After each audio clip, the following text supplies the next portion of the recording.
সত্য সুন্দর।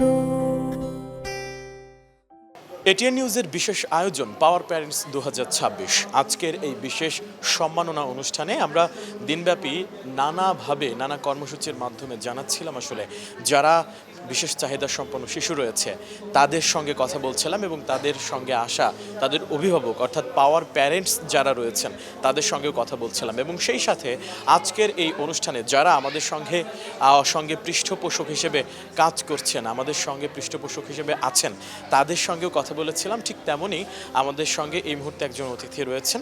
আমরা চলুন কথা বলবো, আমাদের সঙ্গে যুক্ত হয়ে তাদের কেমন লাগছে সেই অনুভূতিগুলো জানবো। এসে এই মুহূর্তে কেমন লাগছে আমরা একটু কথা বলবো ফারুক মাহমুদের সঙ্গে। আমাদের এই আয়োজনে যুক্ত হয়ে আসলে কেমন লাগছে আপনার অনুভূতিটুকু জানাবেন এবং পরবর্তীতে যদি আমরা এরকম আয়োজন করি আমাদের সঙ্গে আপনাদের পাবো কি? Thank you. আমি আসলে এইরকম প্রোগ্রামে আর কখনো আসি নাই, কিন্তু আমি আজকে এসে যেটা আমার কাছে মনে হলো এরকম প্রোগ্রাম অবশ্যই, যেহেতু এটিএন নিউজ সম্ভবত 2013 সাল থেকে করতেছে, তো এটা এবং 50 লাখ লোক এরকম আছে এটা আমার মাথায় ছিল না। তো আমরা এর আগেই এটার সাথে কিছুটা রিলেটেড আছে।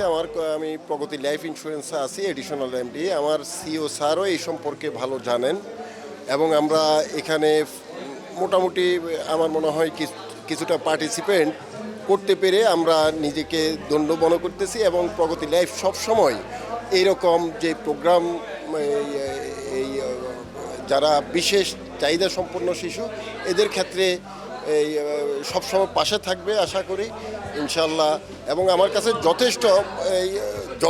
যথেষ্ট ভালো লাগছে যে এইরকম একটা বিষয় আমার মাথায় ছিল না এখন, এবং যদি তাদের জন্য আমরা কিছু করতে পারি এটা নিজের কাছেও ভালো লাগবে এবং আমার মনে হয় এটা রাষ্ট্রীয়ভাবেও আরও বেশি এগিয়ে আসা উচিত।